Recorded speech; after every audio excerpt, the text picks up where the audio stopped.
Muita gente quer ser ungido hoje em dia e infelizmente acabou virando uma coisa muito banal.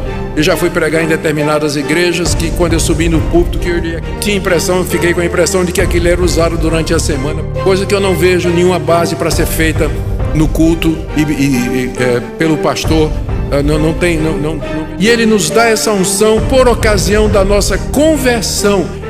Aqui ofereceremos ensinamentos claros e diretos, baseados nas Escrituras, para ajudar a moldar uma vida cristã centrada em Cristo e nos princípios reformados. Confira a pregação a seguir e seja edificado. A importância da igreja está saber, né, a nota falsa, né? Saber a nota falsa. Muito bem. Então, o primeiro ponto é o surgimento dos anticristos, dos falsos mestres, é uma evidência de que a última hora já chegou. Nós estamos vivendo a última etapa do plano de Deus. Meu segundo ponto, a origem desses falsos mestres, está aí do verso 19. Eles saíram do nosso meio. Entretanto, não eram dos nossos, porque se tivessem sido dos nossos, teriam permanecido conosco. Todavia, eles se foram para que ficasse manifesto que nenhum deles é de nós. Esses falsos mestres, esses pregadores itinerantes que iam pelas igrejas trazendo uma outra mensagem, um outro evangelho, um dia eles tinham feito parte de igrejas genuinamente cristãs. João diz, eles saíram do nosso meio. Então um dia eles professaram a fé, um dia eles foram batizados em nome de Jesus, um dia talvez até se tornaram pastores, presbíteros, pregadores, evangelistas das igrejas. Mas alguma coisa aconteceu que eles abandonaram o ensinamento dos apóstolos a respeito de Jesus. Eles viraram as costas para aquilo que havia sido transmitido por Pedro, Paulo, João, saíram daquelas igrejas e agora estavam ensinando em todo lugar que Jesus não era o Cristo. Não é isso que ele diz aqui? Jesus não era o Cristo. Saíram do nosso meio, entretanto não eram dos nossos. A conclusão de João é que se eles fossem crentes de verdade, eles não teriam abandonado a comunhão dos santos. Eu não me refiro a uma igreja local, porque às vezes por motivos vários, você sai de uma igreja e vai para outra. Mas a comunidade cristã, eles pararam de se declarar como cristãos, eles não se identificavam mais com a doutrina dos apóstolos, mas um dia eles já tinham sido membros. Isso é o que a gente chama de apostasia. É quando uma pessoa frequenta, conhece, foi batizada, participa da ceia, ocupa cargos, dá demonstração de fé, mas um dia alguma coisa acontece e aquela pessoa abandona o evangelho, nega o evangelho e o que é pior, ela abraça uma seita e começa a ensinar um evangelho que era totalmente diferente daquilo que um dia aquela pessoa aprendeu. Eles saíram do nosso meio, eles eram parte das igrejas, mas João diz aqui que eles saíram do nosso meio, mas não eram dos nossos, ou seja, intimamente, eles nunca realmente se convenceram que Jesus era o Filho de Deus, o Salvador do mundo, o verdadeiro Deus e verdadeiro homem. Era uma fé externa, não era uma fé genuína que brota de um coração convertido. Eles, se fossem dos nossos, teriam permanecido conosco. De tabela, vejam a importância que a Bíblia dá à comunhão dos santos, a estar junto com os irmãos, a fazer parte da comunidade. Todavia, eles se foram para que ficasse manifesto que nenhum deles é dos nossos. Falsos profetas surgem de dentro das próprias igrejas. Por isso que nós precisamos nos acautelar, nós precisamos ter cuidado, por isso que é importante conhecer a verdade e examinar a verdade o tempo todo. Isso aqui é o espírito do anticristo que já está presente no mundo. Meu terceiro ponto é a certeza que João tinha com relação aos seus leitores. Ele tinha falado a respeito desses falsos mestres que tinham saído da igreja, porque de fato não eram crentes de verdade, mas com respeito aos seus leitores, João tem uma outra opinião. Veja o que ele diz no verso 20 ao verso 21. vós possuís a unção que vem do Santo, e todos têm de conhecimento. Não vos escrevi porque não saibais a verdade, antes porque a sabeis, e porque mentira alguma procedem da verdade. Ao contrário desses falsos mestres, desses anticristos, que tinham o espírito do anticristo neles, os leitores de João tinham aquilo que João chama aqui de a unção do santo. O santo aqui é o Senhor Jesus. A unção que procede do santo é o Espírito Santo. O Espírito Santo é dado por Cristo a todo verdadeiro crente para selá-lo na verdade, para garantir a perseverança dele, para fortalecê-lo, consolá-lo, santificá-lo e guardá-lo para a vida eterna. É chamado de unção porque é uma sinalização, é uma consagração daquela pessoa para Deus, de forma que ela não pode se perder. Vocês foram ungidos por Jesus com o Espírito Santo quando se converteram, diz o apóstolo João. Por isso vocês têm o conhecimento. Vocês não serão enganados como essas pessoas e vocês não abandonarão a verdade. Não é porque vocês são melhores, mas porque vocês foram ungidos com o Espírito Santo. Muita gente quer ser ungida hoje em dia e infelizmente acabou virando uma coisa muito banal. Eu já fui pregar em determinadas igrejas que quando eu subi no púlpito, que eu olhei aqui por baixo, tinha vidrinho de óleo de toda cor.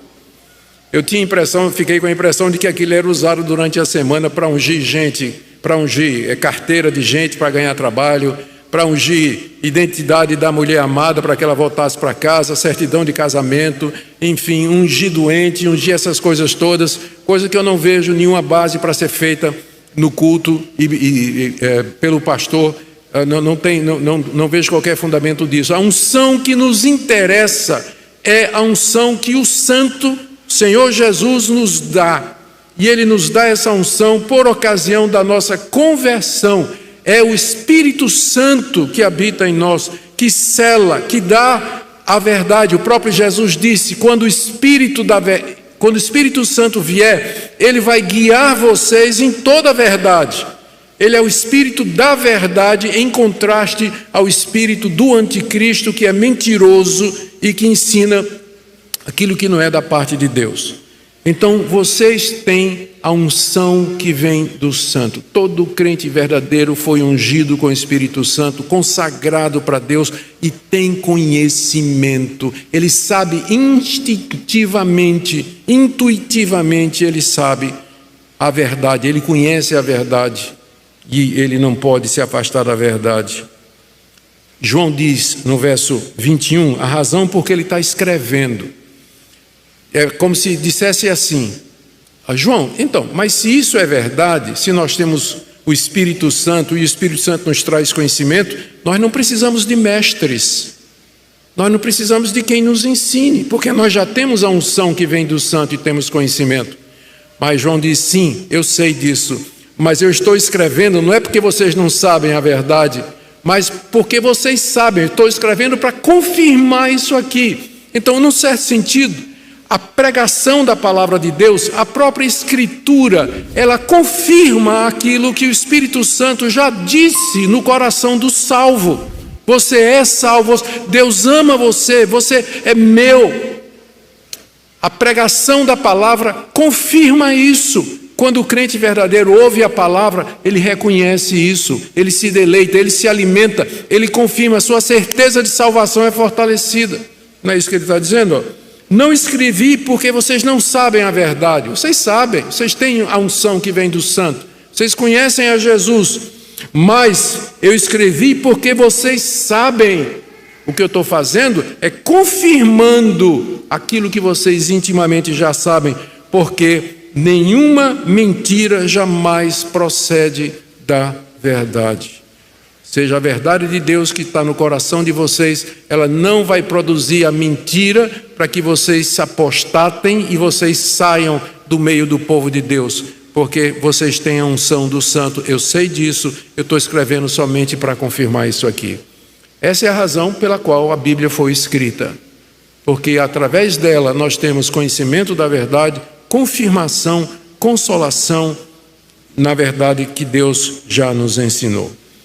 Quarto lugar, João entra agora com teste doutrinário. Lembra que eu falei no início que ele coloca vários testes para que a igreja pudesse reconhecer os falsos profetas e examinar a si mesmo? Olha o teste que ele coloca aqui sobre a pessoa de Jesus, no verso 22 a 23. Quem é o mentiroso, senão aquele que nega que Jesus é o Cristo? Esse é o anticristo que nega o Pai e nega o Filho. Todo aquele que nega o Filho, esse não tem o Pai, e aquele que confessa o Filho tem igualmente o Pai. Aqui João coloca um critério para nós sabermos quem é o verdadeiro profeta, quem é o verdadeiro mestre, quem é aquele que traz de fato a palavra de Deus. E o teste, esse teste, centra na pessoa de Jesus. Os falsos mestres, eles negavam que Jesus era o Cristo. E eles diziam que os apóstolos eram mentirosos, porque os apóstolos diziam que Jesus era verdadeiro Deus e verdadeiro homem. É só você ler os evangelhos, ler o livro de Atos, ler as cartas de Paulo. A afirmação é clara: Jesus é o Filho de Deus e ele é verdadeiro homem. Ele é verdadeiro homem. Era isso que os anticristos, os falsos mestres, estavam negando. Eles negavam a encarnação de Jesus, eles diziam que o corpo de Jesus não era verdadeiro, eles dizem que a morte de Jesus na cruz foi uma encenação, eles dizem que o Cristo divino se separou do Jesus humano na hora da cruz, foi por isso que Jesus disse: Deus meu, por que me desamparastes? E ali o Cristo divino sai e o Jesus humano morre na cruz, fazendo uma separação da pessoa de Cristo, dentro da pessoa de Cristo, que é insustentável à luz do Novo Testamento. Eles diziam, no final, Jesus não é o Cristo, ele não é aquele que haveria de vir para nos salvar dos nossos pecados, porque ele não era verdadeiramente humano, tinha apenas aparência de humanidade. Por que era importante que Jesus fosse humano? Por que era importante de que o corpo dele fosse real e verdadeiro? Porque Cristo tinha que ser um de nós, para que a morte dele na cruz pudesse valer para mim. Se um anjo tivesse morrido na cruz por mim, não valeria absolutamente nada, porque eu não sou anjo e nem ele é homem. Ele não pode tomar o meu lugar. Um anjo não podia tomar o meu lugar na cruz. Tinha que ser um homem como eu, de carne e osso, que pudesse sangrar, que pudesse ter feridas abertas, que pudesse chorar, sentir, morrer, ser sepultado e ficar sob o poder da morte 3 dias. Por isso que era importante asseverar a plena humanidade de Jesus, que era o que esses mestres estavam negando. Hoje, tem gente que nega a divindade de Jesus, nega que Jesus é Deus, e tem os que negam que Jesus era verdadeiro homem. Qualquer uma dessas negações chega a essa conclusão: Jesus não era o Cristo. E olha o que é que João diz. Quem é o mentiroso aqui? Esse pessoal diz que nós somos mentirosos, mas mentiroso é aquele que nega que Jesus é o Cristo. Esse aqui é o mentiroso. Esse é o anticristo, porque ao negar, ele nega não somente a Cristo, mas nega ao Pai. Por que quem nega que Jesus é o Cristo está negando o Pai? Porque o Pai deu todas as evidências de que Jesus era o seu Filho. A voz no alto do monte: meu filho amado em quem me comprazo. Na hora do batismo, a voz do céu: esse é meu filho amado em quem me comprazo. Os sinais, maravilhas e poderes que Jesus Cristo demonstrou no seu ministério, ressuscitando os mortos, acalmando tempestades só com a palavra da sua boca, andando sobre as águas, multiplicando pães. Quem pode fazer isso senão Deus? Então o próprio Pai já tinha declarado que Jesus de Nazaré era o Cristo enviado ao mundo para ser o Salvador. E agora estes homens, ao negar o Filho, Jesus, eles também estavam negando a Deus. Estavam negando o Pai. Todo aquele que nega o Filho, verso 23, esse não tem o Pai.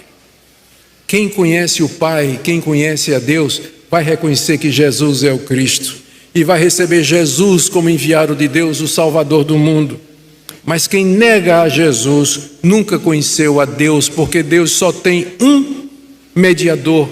Deus só mandou uma pessoa ao mundo para morrer pelos nossos pecados. Só há um só Deus e um só mediador entre Deus e os homens, Jesus Cristo, o quê? Homem. Nós temos um homem assentado à direita de Deus que intercede por nós. Já pensaram nisso? Porque Jesus continua verdadeiro Deus e verdadeiro homem. Temos um de nós assentado à direita de Deus intercedendo por nós. Por isso que Ele nos entende, por isso que Ele compreende as nossas tentações, porque Ele foi tentado como nós fomos. Por isso que nós podemos recorrer a Ele na certeza de que Ele vai nos atender, porque Ele é aquele que nos representa diante do Pai. Quem nega Jesus está negando o Pai também. E não conhece a Deus, porque se conhecesse, saberia que Jesus, de fato, é o Filho de Deus. Agora vamos para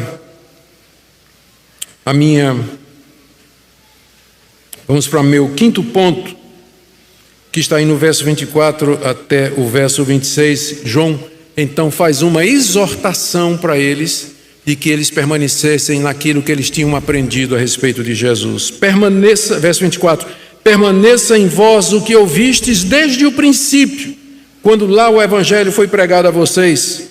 Se em vós permanecer o que desde o princípio ouviram, desde o início da vida cristã de vocês ouviram isso, que Jesus é o Cristo. Se em vocês permanecer isso, também vocês vão permanecer no Filho e no Pai. E essa é a promessa que Ele mesmo nos fez, a vida eterna. E isso que eu acabo de escrever é acerca dos que vos procuram enganar. Como eu disse, João disse que não estava escrevendo porque eles não conheciam a verdade. João estava escrevendo porque eles conheciam a verdade. O alvo de João era fortalecê-los e permanecer naquela verdade que eles já sabiam, porque eles tinham recebido a unção do Santo. Então ele diz: permaneça em vocês o que vocês aprenderam desde o início. Quando o Evangelho chegou até vocês, vocês creram que Jesus é o Filho de Deus. Permaneçam nessa verdade. Essa é a verdade. Não se deixem afastar disso aí. Porque se vocês permanecerem nessa verdade, vocês vão ter comunhão com Deus e com seu Filho Jesus Cristo. Vocês permanecerão no Pai e no Filho. E olha só, qual é a promessa que Deus fez para quem vive e permanece em comunhão com Ele? Verso 25. Essa é a promessa que Ele mesmo nos fez, a vida eterna. Não tem outro caminho para a vida eterna. Ou é a vida eterna ou o sofrimento eterno no inferno. O único caminho é crer em Jesus, que foi enviado de Deus para ser o Salvador. Não há outro mediador. Não há nenhum outro nome dado entre os homens pelo qual nós possamos ser salvos. Se você gostou deste vídeo e quer continuar sendo abençoado com mais conteúdos poderosos, não se esqueça de se inscrever no canal Ecos da Salvação. Isso ajuda você a não perder nenhum dos próximos vídeos com pregações impactantes do Reverendo Augustus Nicodemos. Deixe seu gostei, compartilhe com seus amigos e familiares para que mais pessoas sejam tocadas pela palavra de Deus. Deus te abençoe.